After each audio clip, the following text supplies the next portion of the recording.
Ven, sígueme. 2026. Para el hogar y la iglesia. Capítulo 9. Génesis. Capítulos del 12 al 23. Lección asignada del 23 de febrero al 1 de marzo de 2026. Titulado ¿Hay para Dios alguna cosa difícil? La vida de Abraham y Sara, que rebosó de acontecimientos tanto desgarradores como conmovedores, evidencia una verdad que él aprendió en una visión, a saber, que estamos en la tierra a fin de ser probados, para ver si haremos todas las cosas que el Señor nuestro Dios nos mandare. ¿Demostrarían Abraham y Sara ser fieles? ¿Seguirían teniendo fe en la promesa de Dios de que tendrían una posteridad numerosa, aun cuando ellos todavía no tenían hijos y ya eran de edad avanzada? Y una vez que hubo nacido Isaac, ¿soportaría la fe de ambos lo inimaginable? El mandamiento de sacrificar al hijo por medio del cual Dios había prometido cumplir el convenio precisamente. Abraham y Sara confiaban en Dios y él confiaba en ellos. En los capítulos del 18 al 23 del libro de Génesis hallamos ejemplos de la vida de Abraham, de Sara y de otras personas que pueden inspirarnos a pensar en nuestra propia disposición a creer en las promesas de Dios, de huir de la iniquidad sin mirar atrás jamás, y de confiar en Dios a pesar de los sacrificios. Al probarnos, Dios también nos ayuda a mejorar.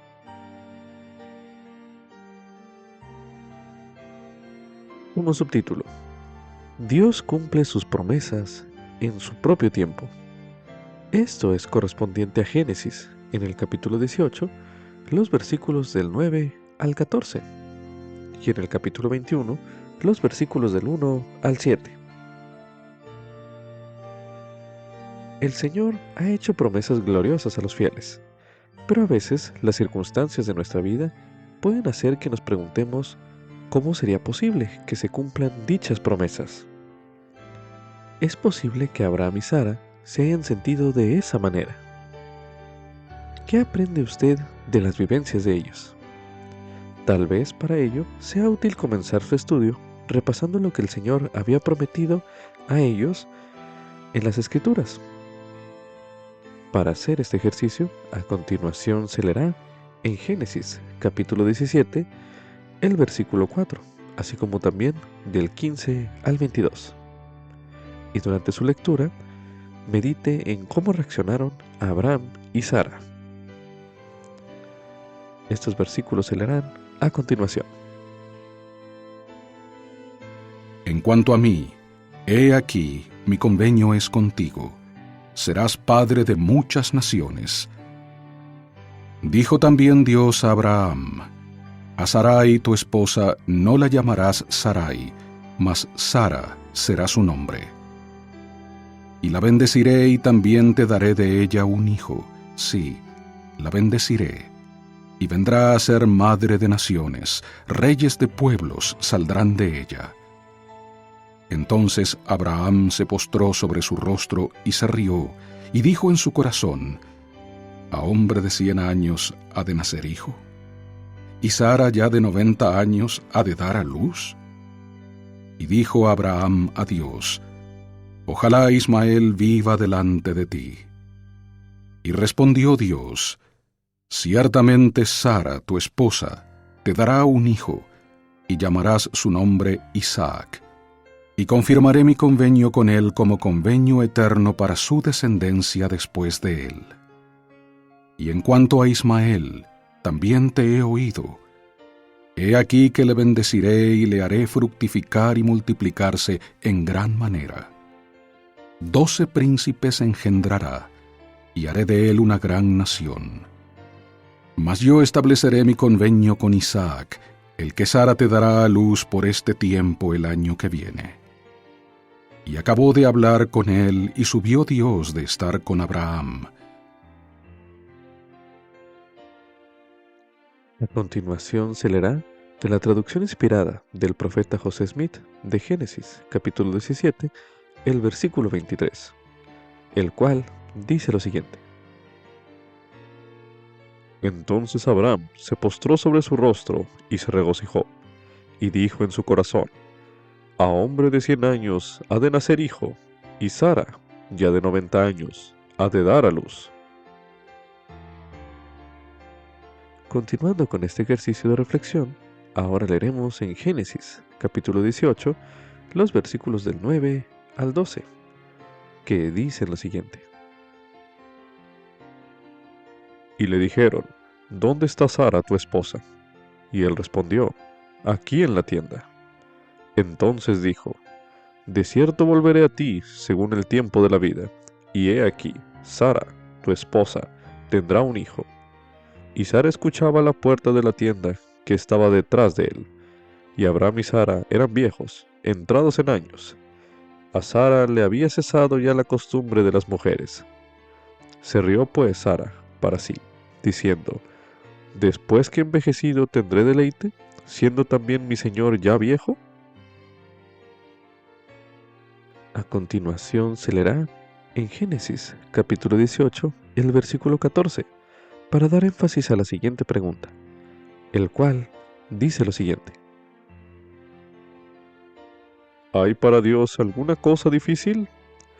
Al tiempo señalado volveré a ti, según el tiempo de la vida, y Sara tendrá un hijo.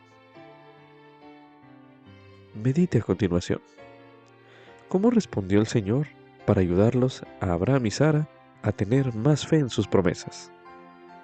Medite brevemente.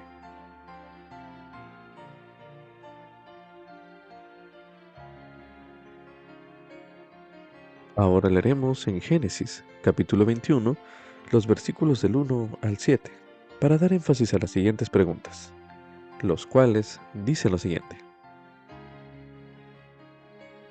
Y visitó Jehová a Sara, como había dicho, e hizo Jehová con Sara como había hablado. Y Sara concibió y dio a luz un hijo a Abraham en su vejez, en el tiempo que Dios le había dicho.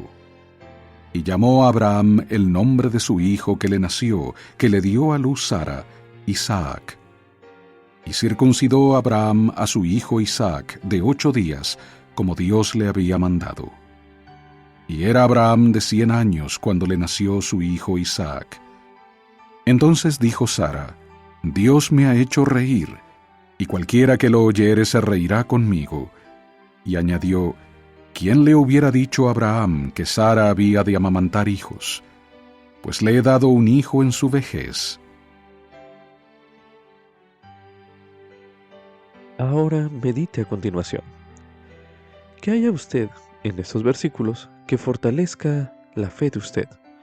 Medite brevemente.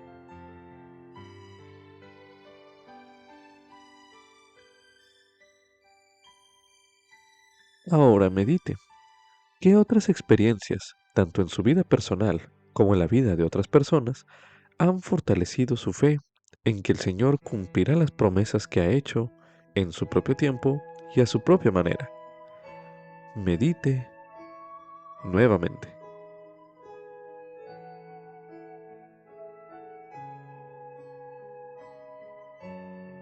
Ahora medite a continuación. ¿Cómo puede usted conservar su fe cuando las bendiciones prometidas no se reciban en esta vida? Medite nuevamente.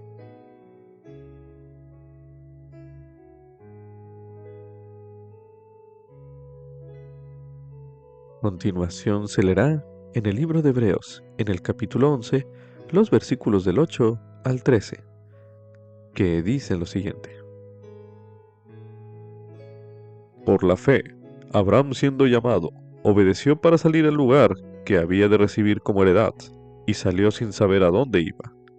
Por la fe, habitó como extranjero en la tierra prometida, como en tierra ajena, morando en tiendas con Isaac y Jacob, coherederos de la misma promesa, porque esperaba la ciudad que tiene fundamentos, cuyo arquitecto y constructor es Dios. Por la fe, también la misma Sara, siendo estéril, recibió fuerza para concebir, y dio a luz aún fuera del tiempo de la edad, porque consideró que era fiel el que lo había prometido, por lo cual también, de uno, y ese ya casi muerto, salieron como las estrellas del cielo en multitud, y como la arena innumerable que está a la orilla del mar. En la fe murieron todos estos, sin haber recibido las cosas prometidas, sino mirándolas de lejos y creyéndolas, y aceptándolas, y confesando que eran extranjeros y peregrinos sobre la tierra. También se recomienda estudiar el mensaje Cristo ha resucitado. La fe en Él moverá montes, por el presidente Russell M. Nelson, en aquel entonces presidente de la Iglesia de Jesucristo de los Santos de los Últimos Días. Mensaje pronunciado en la Conferencia General de abril de 2021, el cual estudiaremos a continuación. Mis queridos hermanos y hermanas, agradezco el privilegio de dirigirme a ustedes en este domingo de Pascua de Resurrección. El sacrificio expiatorio y la resurrección de Jesucristo cambiaron para siempre la vida de cada uno de nosotros. Amamos al Señor y los adoramos a Él y a nuestro Padre Celestial con gratitud. Durante los últimos 6 meses hemos continuado lidiando con una pandemia mundial. Me maravilla la resiliencia y fortaleza espiritual con que hacen frente a la enfermedad, la pérdida y el aislamiento. Oro constantemente para que en medio de todo esto sientan el amor constante del Señor por ustedes. Si sus pruebas los han convertido en discípulos más fieles, entonces este año pasado no habrá sido en vano. Esta mañana hemos escuchado a líderes de la Iglesia que provienen de todos los continentes habitados de la tierra.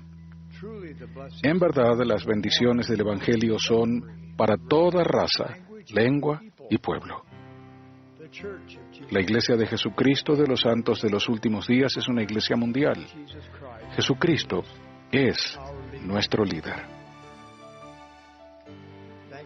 Agradecemos que ni siquiera una pandemia ha podido retrasar el avance de su verdad. El Evangelio de Jesucristo es exactamente lo que se necesita en este mundo confuso, contencioso y hastiado en el que vivimos.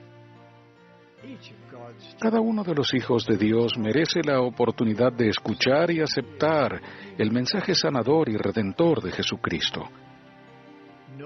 Ningún otro mensaje es más vital para nuestra felicidad, ahora y para siempre. Ningún otro mensaje está más lleno de esperanza. Ningún otro mensaje puede eliminar la contención en nuestra sociedad. La fe en Jesucristo es el fundamento de toda creencia y el conducto del poder divino.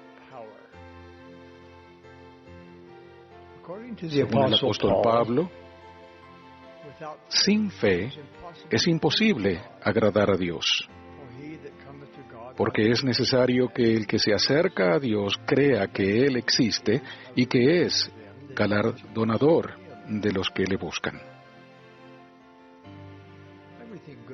Todo lo bueno en la vida, toda posible bendición de significado eterno, comienza con la fe. El permitir que Dios prevalezca en nuestras vidas comienza con la fe en que Él está dispuesto a guiarnos. El verdadero arrepentimiento comienza con la fe en que Jesucristo tiene el poder de purificarnos, sanarnos y fortalecernos. No neguéis el poder de Dios, dijo el profeta Moroni, porque Él obra por poder de acuerdo con la fe de los hijos de los hombres. Es nuestra fe la que activa el poder de Dios en nuestras vidas.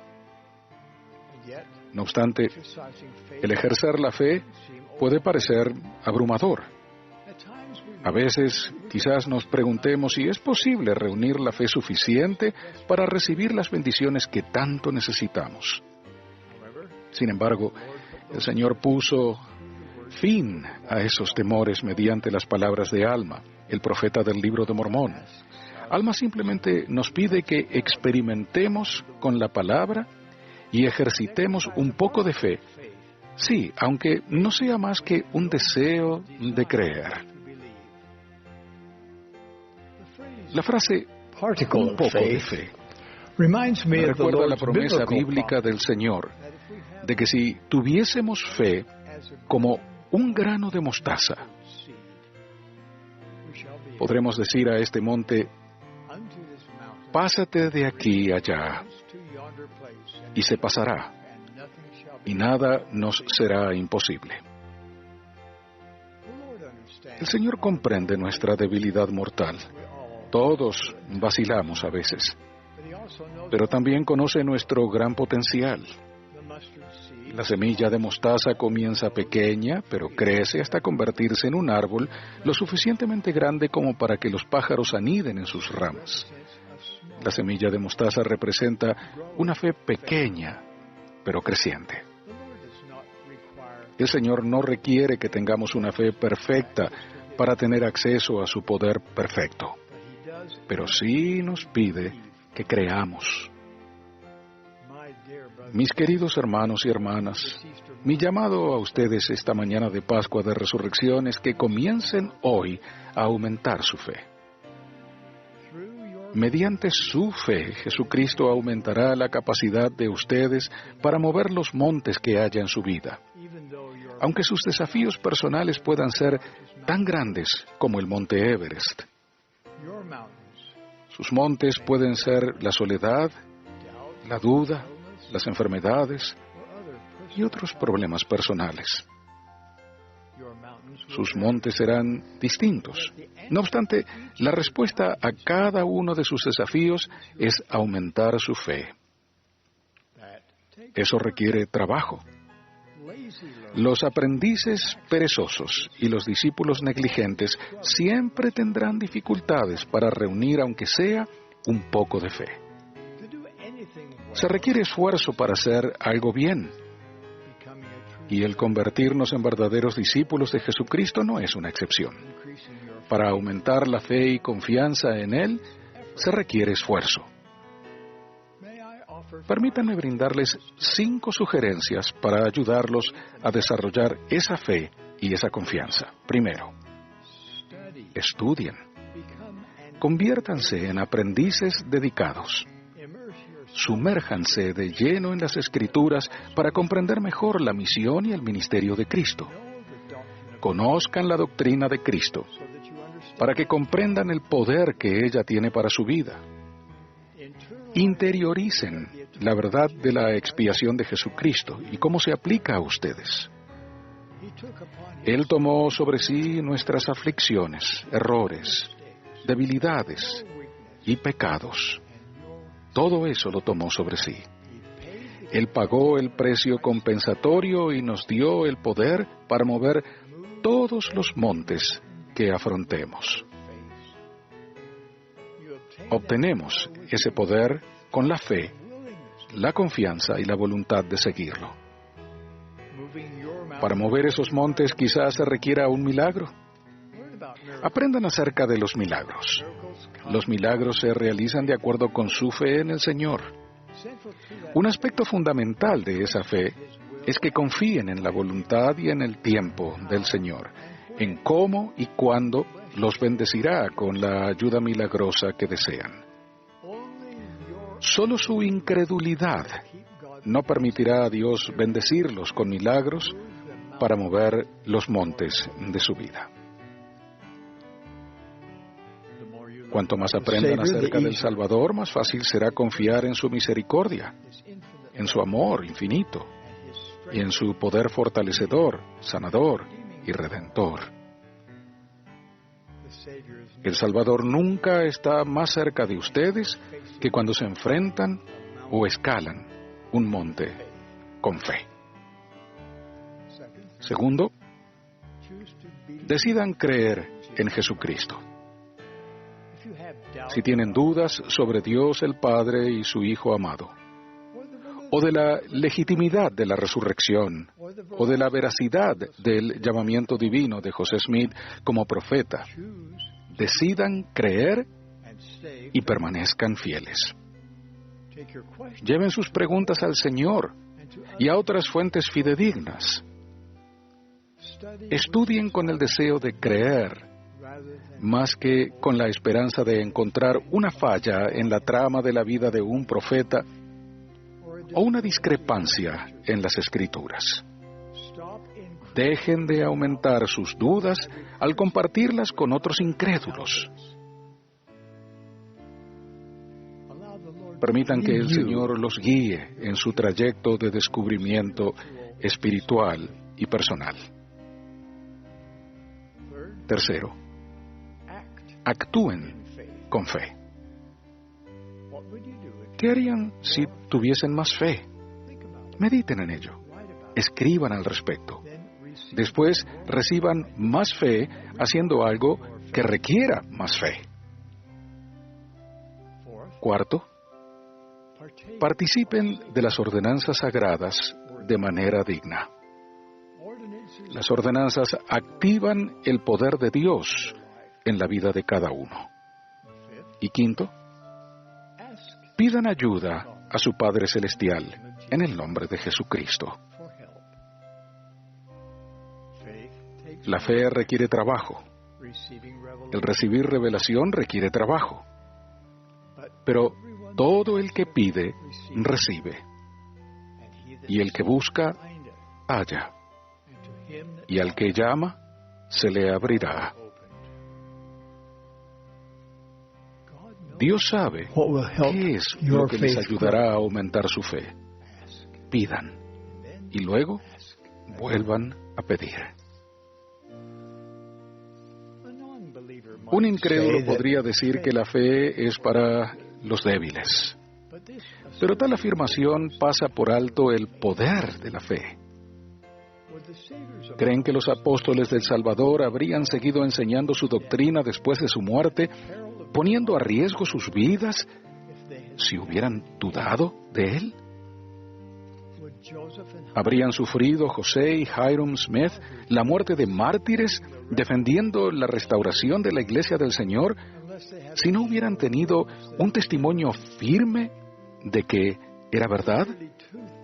¿Habrían muerto casi 2,000 santos a lo largo del éxodo pionero si no hubieran tenido fe en que el Evangelio de Jesucristo había sido restaurado? En verdad, la fe es el poder que permite que los menos capaces logren lo imposible. No disminuyan la fe que ya tienen. Se necesita fe para unirse a la Iglesia y permanecer fieles en ella. Se necesita fe para seguir a los profetas en vez de a los expertos y la opinión popular. Se necesita fe para servir una misión durante una pandemia. Se necesita fe para vivir una vida casta, cuando el mundo proclama que la ley de castidad de Dios ya está pasada de moda. Se necesita fe para enseñar el Evangelio a los niños en un mundo secular. Se necesita fe para suplicar por la vida de un ser querido. Y todavía más, para aceptar una respuesta decepcionante. Hace 2 años, la hermana Nelson y yo visitamos Samoa, Tonga, Fiji y Tahití. En cada una de esas naciones insulares habían tenido torrenciales lluvias durante días. Los miembros habían ayunado y orado para que sus reuniones al aire libre fuesen protegidas de la lluvia. En Samoa, Fiji y Tahití, justo cuando comenzaron las reuniones, dejó de llover. Pero en Tonga, la lluvia no cesó. No obstante, 13,000 santos fieles llegaron horas antes para conseguir un asiento. Esperaron pacientemente durante un aguacero constante y luego permanecieron empapados en una reunión de 2 horas. Presenciamos una fe vibrante en acción en cada uno de esos isleños, lo suficiente para detener la lluvia y fe para perseverar cuando no escampó. Los montes de nuestra vida no siempre se mueven como o cuando lo queramos. Pero nuestra fe siempre nos impulsará hacia adelante. La fe siempre aumenta nuestro acceso al poder divino. Por favor, sepan esto. Si todas las cosas y todas las personas en el mundo en quienes ustedes confían les fallan, Jesucristo y su iglesia nunca les fallarán. El Señor nunca se adormece ni duerme. Él es el mismo ayer, hoy y para siempre. Él no abandonará sus convenios, sus promesas, ni su amor por su pueblo. Él obra milagros hoy y obrará milagros mañana. La fe en Jesucristo es el poder más grandioso que tenemos a nuestro alcance en esta vida. Todas las cosas son posibles para los que creen. Su creciente fe en Él moverá montes. No los montes de roca que embellecen la tierra, sino los montes de desdicha en sus vidas. Su fe floreciente les ayudará a convertir los desafíos en crecimiento y en oportunidades incomparables. En este domingo de Pascua de Resurrección, con profundos sentimientos de amor y de gratitud, declaro mi testimonio de que Jesucristo verdaderamente ha resucitado. Ha resucitado para guiar su iglesia. Ha resucitado para bendecir la vida de todos los hijos de Dios, donde quiera que vivan. Con fe en Él, podemos mover los montes de nuestra vida. De ello testifico, en el sagrado nombre de Jesucristo. Amén. Ahora medite a continuación. ¿Qué consejo pudo encontrar usted en estos versículos y el mensaje que estudiamos en este bloque de lectura? Medite una última vez en este bloque de lectura.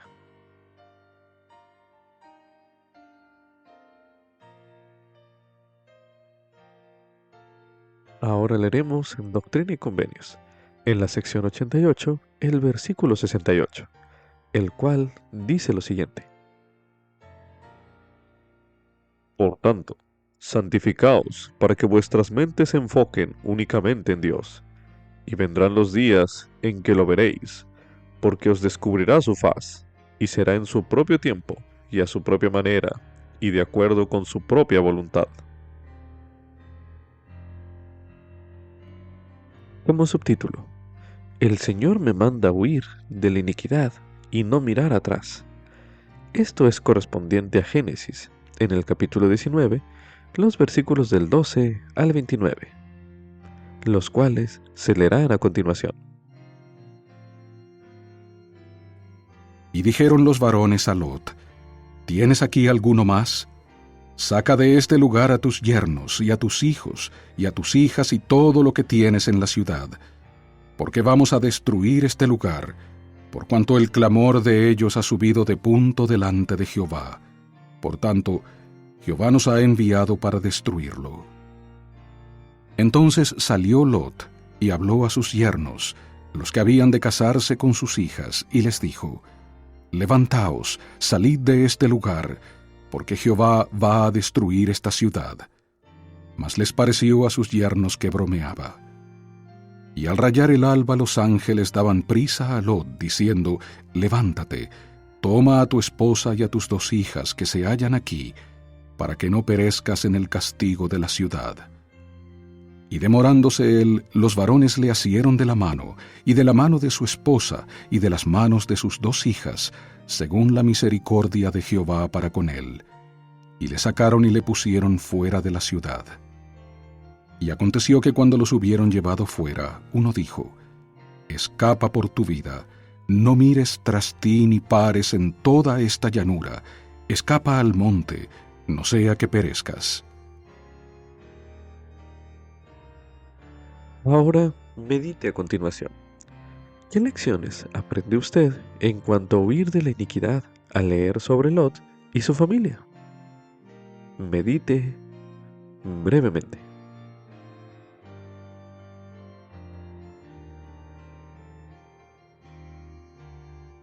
A continuación se releerá en Génesis capítulo 19 los versículos del 15 al 16 para dar énfasis a la siguiente pregunta, los cuales dicen lo siguiente. Y al rayar el alba, los ángeles daban prisa a Lot, diciendo, levántate, toma a tu esposa y a tus 2 hijas, que se hallan aquí, para que no perezcas en el castigo de la ciudad. Y demorándose él, los varones le asieron de la mano, y de la mano de su esposa y de las manos de sus 2 hijas, según la misericordia de Jehová, para con él, y le sacaron, y le pusieron fuera de la ciudad. Medite a continuación. ¿Qué le llama la atención de lo que dijeron e hicieron los ángeles para ayudar a Lot y a su familia a escapar de la destrucción? Medite nuevamente.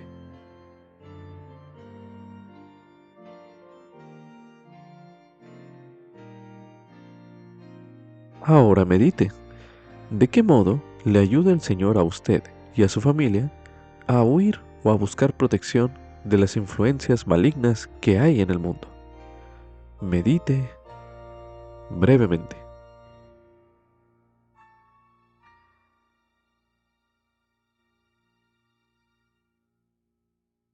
A continuación se releerá en Génesis capítulo 19 el versículo 26 para dar énfasis a la siguiente pregunta, el cual dice lo siguiente.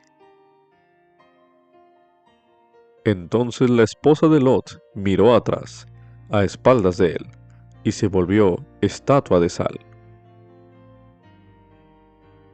Medite a continuación.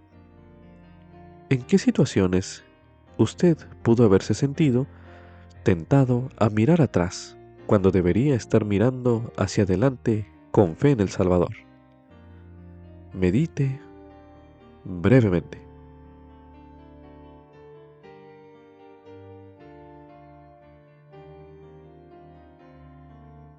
Ahora leeremos en el libro de Lucas, en el capítulo 9, el versículo 62, para dar énfasis a la siguiente pregunta, el cual dice lo siguiente.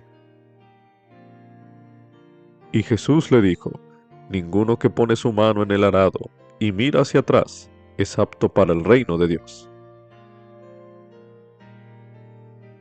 Medite a continuación. ¿Qué aporta este versículo que acabamos de leer al entendimiento de usted de ese concepto de no mirar atrás? Medite una última vez en este bloque de lectura.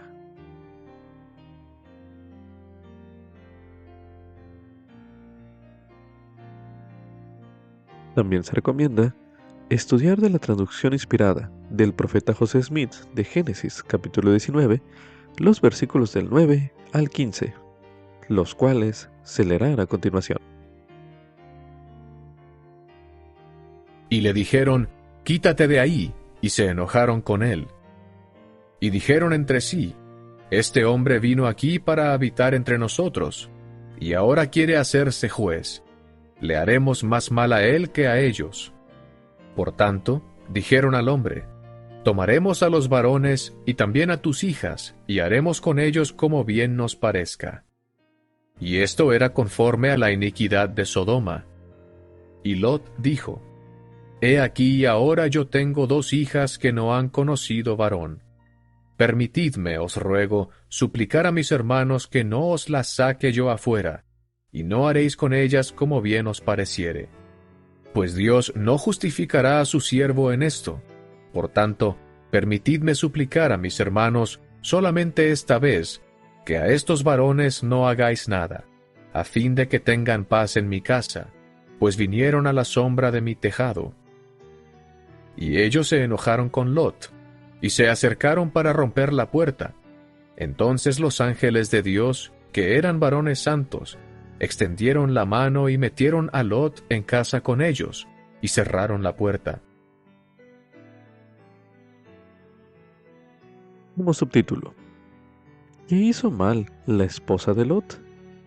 Esto es correspondiente a Génesis, capítulo 19, el versículo 26, el cual se releerá a continuación. Entonces la esposa de Lot miró atrás, a espaldas de él, y se volvió estatua de sal. El elder Jeffrey R. Holland, del Quórum de los Dos Apóstoles, enseñó lo siguiente. Aparentemente, lo malo que hizo no fue solo mirar atrás, sino que lo que su corazón deseaba era volverse atrás. Parece que aun cuando ya había salido de los límites de la ciudad, echaba de menos lo que Sodoma y Gomorra le habían ofrecido. Es posible que la esposa de Lot haya mirado atrás con resentimiento hacia el Señor, por lo que Él le mandaba dejar atrás de sí. Así que no se trata de que ella mirara atrás, sino de que haya mirado con ansia de volver. En suma, su apego al pasado tuvo en ella una influencia mayor que su confianza en el futuro. Aparentemente, eso fue al menos parte de su pecado. Les ruego que no insistan en el recuerdo de los días que no volverán, ni en un vano anhelo del ayer, por muy bueno que ese ayer haya sido. El pasado es para aprender de él, pero no para vivir en él. Miramos atrás con el deseo de reclamar las brasas de las experiencias radiantes, pero no las cenizas. Y una vez que hayamos aprendido lo que tengamos que aprender, y que guardemos con nosotros lo mejor de lo que hayamos experimentado, entonces miremos adelante y recordemos que la fe siempre señala hacia el futuro. Esa insistencia en volver a la vida pasada, incluso a los errores cometidos tiempo atrás, simplemente no es buena. No es el Evangelio de Jesucristo. A los de toda generación les digo, acordaos de la mujer de Lot. La fe es para el futuro. La fe pone los cimientos en el pasado, pero nunca anhela quedarse allá.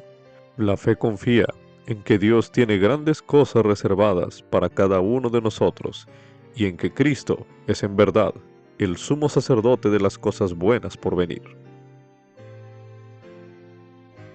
Esto es un fragmento del artículo Lo mejor aún está por venir, disponible en La Leona de enero de 2010. Como subtítulo, la disposición de Abraham de sacrificar a Isaac es una semejanza de Dios y de su Hijo. Esto es correspondiente a Génesis, capítulo 22, los versículos del 1 al 19.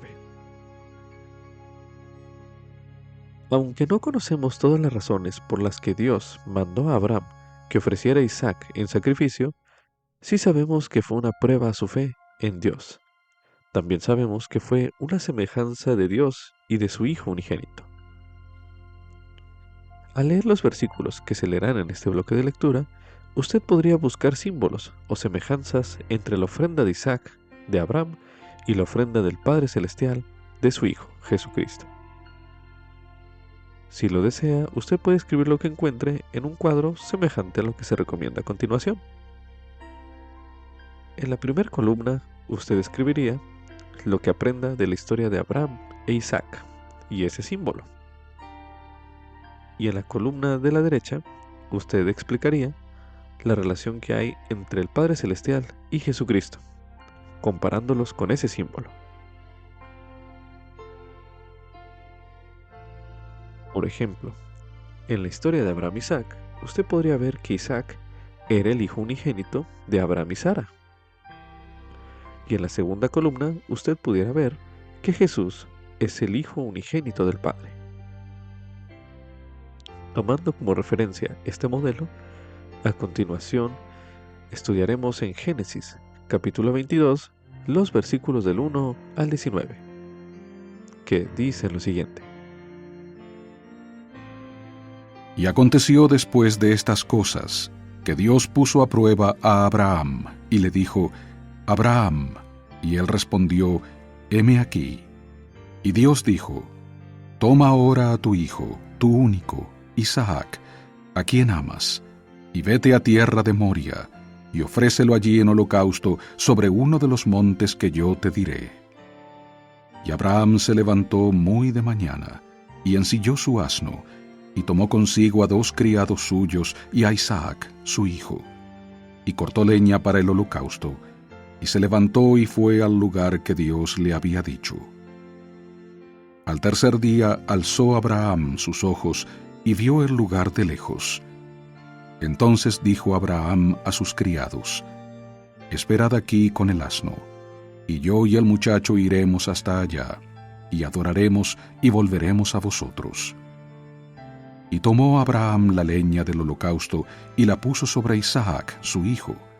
Y él tomó en su mano el fuego y el cuchillo, y fueron los dos juntos. Entonces habló Isaac a Abraham, su padre, y dijo: «Padre mío». Y él respondió: «Heme aquí, hijo mío». Y él dijo: «He aquí el fuego y la leña, pero ¿dónde está el cordero para el holocausto?». Y respondió Abraham: «Dios se proveerá de cordero para el holocausto, hijo mío». E iban juntos. Y cuando llegaron al lugar que Dios le había dicho, edificó allí Abraham un altar, y acomodó la leña, y ató a Isaac, su hijo, y le puso en el altar sobre la leña. Y extendió Abraham su mano, y tomó el cuchillo para degollar a su hijo. Entonces el ángel de Jehová clamó del cielo y dijo: «Abraham, Abraham». Y él respondió: «Heme aquí». Y dijo: «No extiendas tu mano sobre el muchacho ni le hagas nada, porque ya sé que temes a Dios, pues no me rehusaste a tu hijo, tu único». Entonces alzó Abraham sus ojos y miró, y he aquí un carnero a sus espaldas, trabado en un zarzal por sus cuernos. Y fue Abraham, y tomó el carnero, y lo ofreció en holocausto en lugar de su hijo. Y llamó Abraham el nombre de aquel lugar: Jehová proveerá.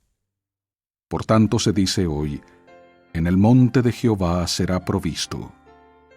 Y llamó el ángel de Jehová a Abraham por segunda vez desde el cielo, y dijo: «Por mí mismo he jurado, dice Jehová, que por cuanto has hecho esto, y no me has rehusado a tu hijo, tu único, de cierto te bendeciré grandemente, y multiplicaré en gran manera tu descendencia como las estrellas del cielo, y como la arena que está a la orilla del mar. Y tu descendencia poseerá las puertas de sus enemigos. En tu simiente serán bendecidas todas las naciones de la tierra, por cuanto obedeciste mi voz». Y volvió Abraham a sus criados, y se levantaron y se fueron juntos a Beerseba, y habitó Abraham en Beerseba. Después de haber realizado este ejercicio, medite a continuación. ¿Qué símbolos o semejanzas con el sacrificio expiatorio del Salvador le parecen a usted más significativos? Medite brevemente.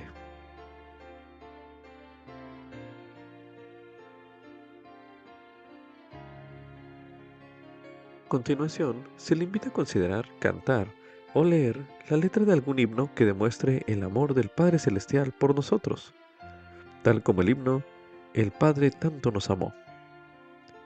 El himno número 112 de los himnos de la Iglesia de Jesucristo de los Santos de los Últimos Días, disponible en la Biblioteca del Evangelio.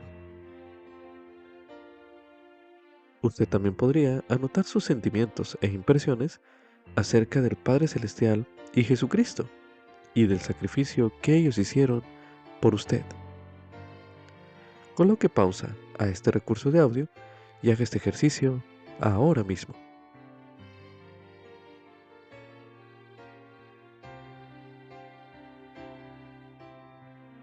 Para aprender más acerca del sacrificio de nuestro Salvador y Redentor Jesucristo, se le invita a estudiar el mensaje titulado «He aquí, el Cordero de Dios», por el presidente Jeffrey R. Holland, en aquel entonces como miembro del Quórum de los 12 Apóstoles.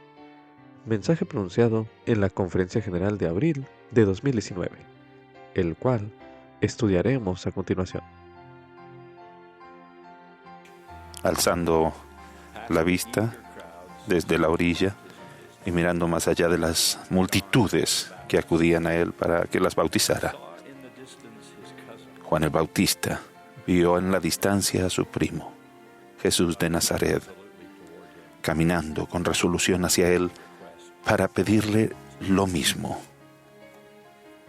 que lo bautizara con reverencia, pero lo suficientemente audible para los que estaban cerca escucharan. Juan expresó la admiración que todavía nos conmueve 2000 años después. He aquí el Cordero de Dios. Resulta instructivo que el antecesor de Jesús, por tanto tiempo profetizado, no lo llamara Jehová, Salvador, ni Redentor, ni siquiera el Hijo de Dios, que eran todos títulos aplicables. No, Juan escogió la imagen más antigua y tal vez la más comúnmente reconocida de la tradición religiosa de su pueblo. Utilizó la figura del Cordero del Sacrificio, que se ofrecía como expiación por los pecados y los pesares de un mundo caído y de las personas caídas que lo habitan. Permítanme analizar un poco esa historia. Tras su expulsión del jardín de Edén, Adán y Eva tenían ante sí un futuro devastador. Habiéndonos abierto la puerta a la mortalidad y la vida temporal, cerraron la de la inmortalidad y la vida eterna para ellos. Debido a una transgresión que habían escogido cometer conscientemente, ahora se enfrentaban a la muerte física y al exilio espiritual, separados de la presencia de Dios para siempre. ¿Qué iban a hacer? ¿Habría una salida de este aprieto? No sabemos cuánto se les permitió recordar a ellos las instrucciones que recibieron mientras aún estaban en el jardín, pero sí recordaban que debían ofrecer con regularidad a Dios un sacrificio, un cordero puro y sin defecto, el primer macho nacido de su rebaño. Posteriormente vino un ángel para explicar que ese sacrificio era una semejanza, una prefiguración de la ofrenda que haría a favor de ellos el Salvador del mundo que habría de venir. Esto es una semejanza al sacrificio del unigénito del Padre, dijo el ángel. Por consiguiente, te arrepentirás e invocarás a Dios en el nombre del Hijo para siempre jamás. Afortunadamente, había una salida.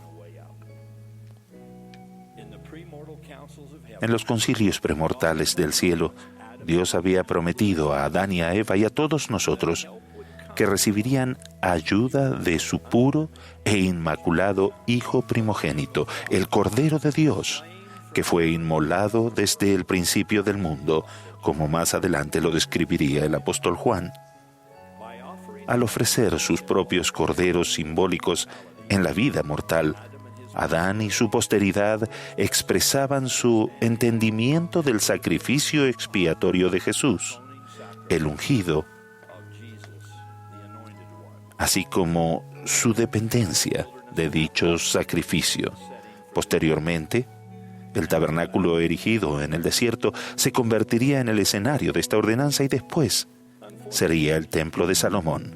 Lamentablemente, como símbolo de un arrepentimiento genuino y una vida fiel, el ritual de la ofrenda de cordero sin mancha no funcionó muy bien, como queda revelado en gran parte del Antiguo Testamento. La resolución moral que debía haber acompañado a esos sacrificios a veces duraba menos que el tiempo que tardaba en secarse la sangre derramada. Sea como fuere, no duró lo bastante como para evitar el fratricidio cuando Caín mató a su hermano Abel en la primera generación. Con semejantes pruebas y problemas presentes durante siglos, no es de extrañar que los ángeles del cielo cantaran gozosos cuando por fin nació Jesús, el Mesías prometido por tan largo tiempo.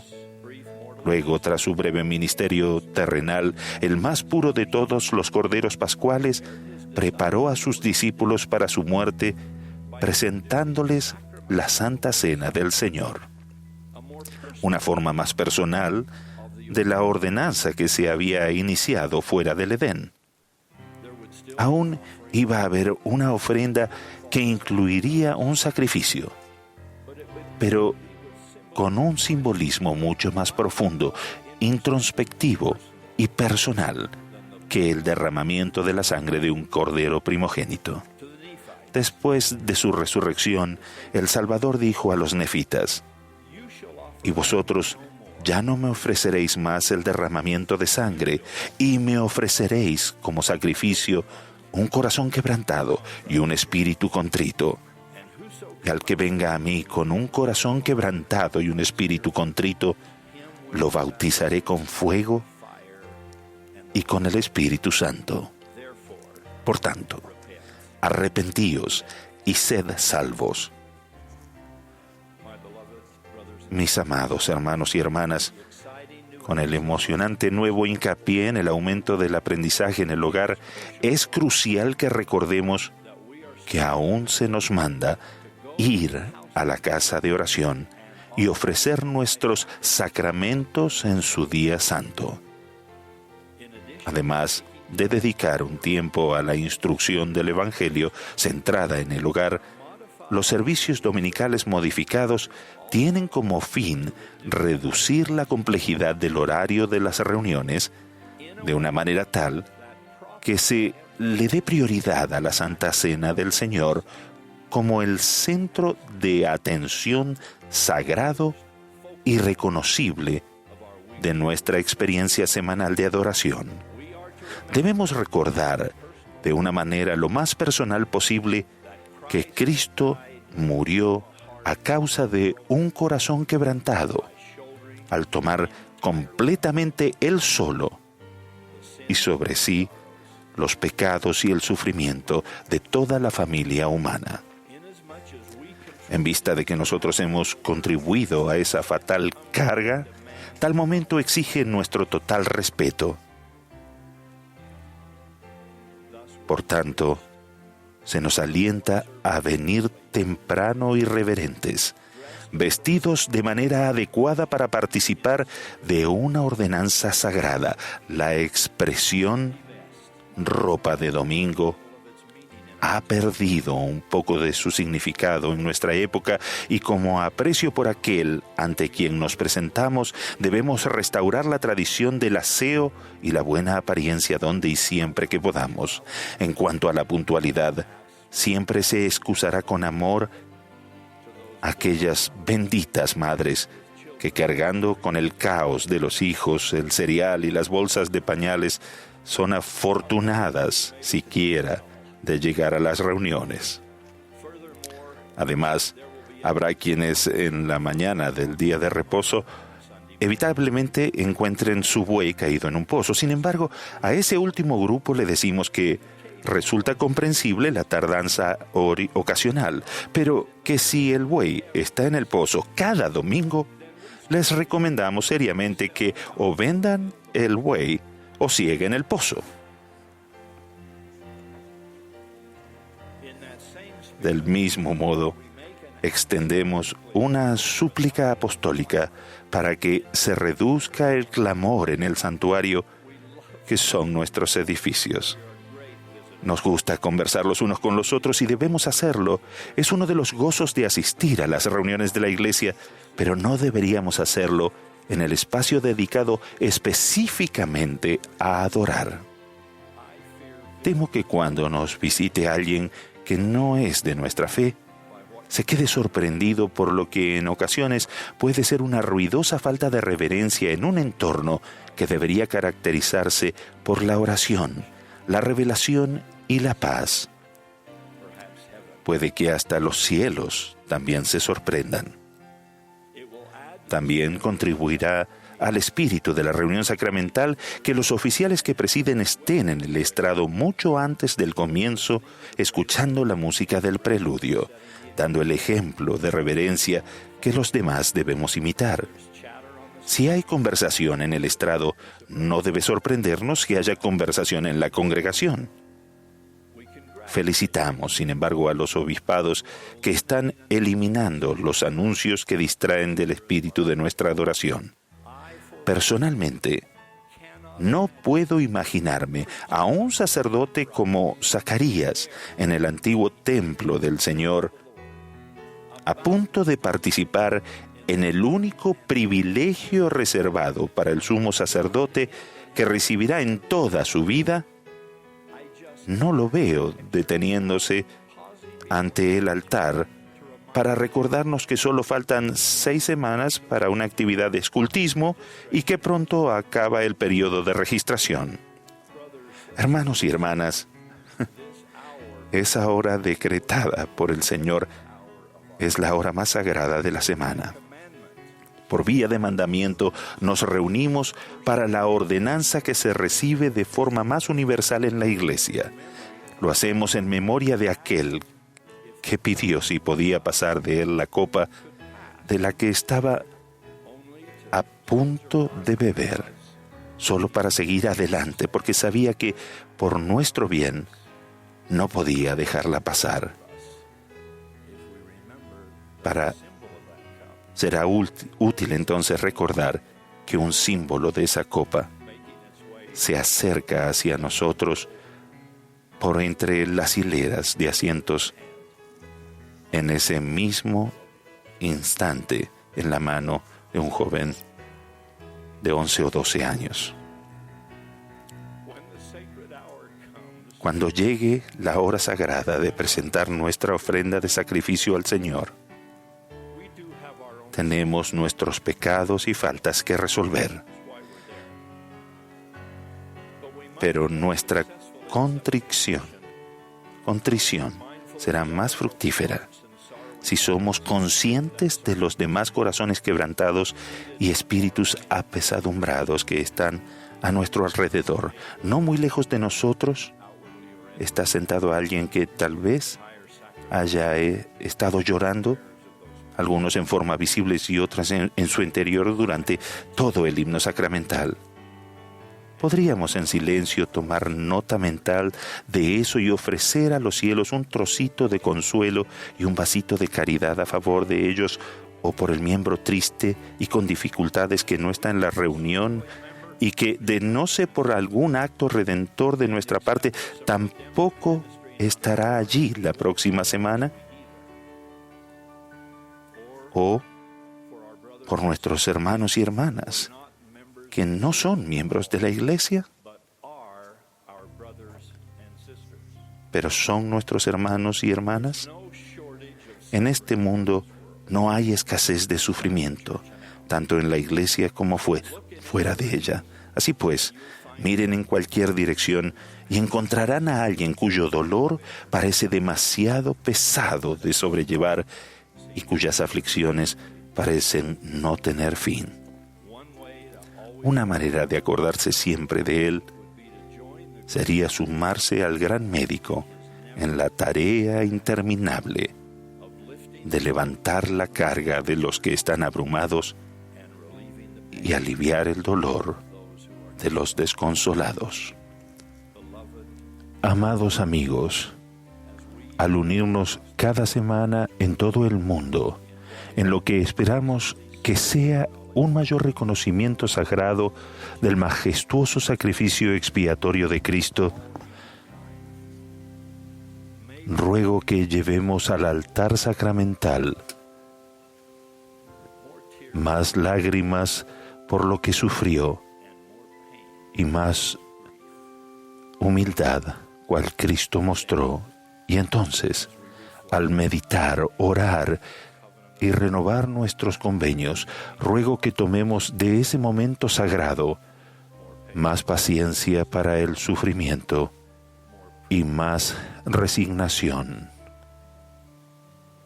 Ruego por esa paciencia y resignación, por esa santidad y consagración para todos nosotros, en el nombre de aquel que partió el preciado pan del perdón y derramó el santo vino de la redención. aún Jesucristo, el gran y misericordioso Cordero de Dios. Amén. Ahora medite a continuación. ¿Por qué el Cordero es un símbolo tan elocuente del Hijo de Dios? Medite brevemente.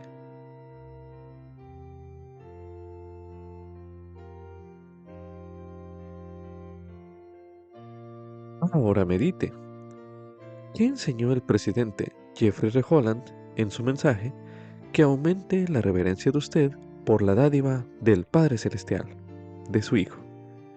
Medite una última vez en este bloque de lectura.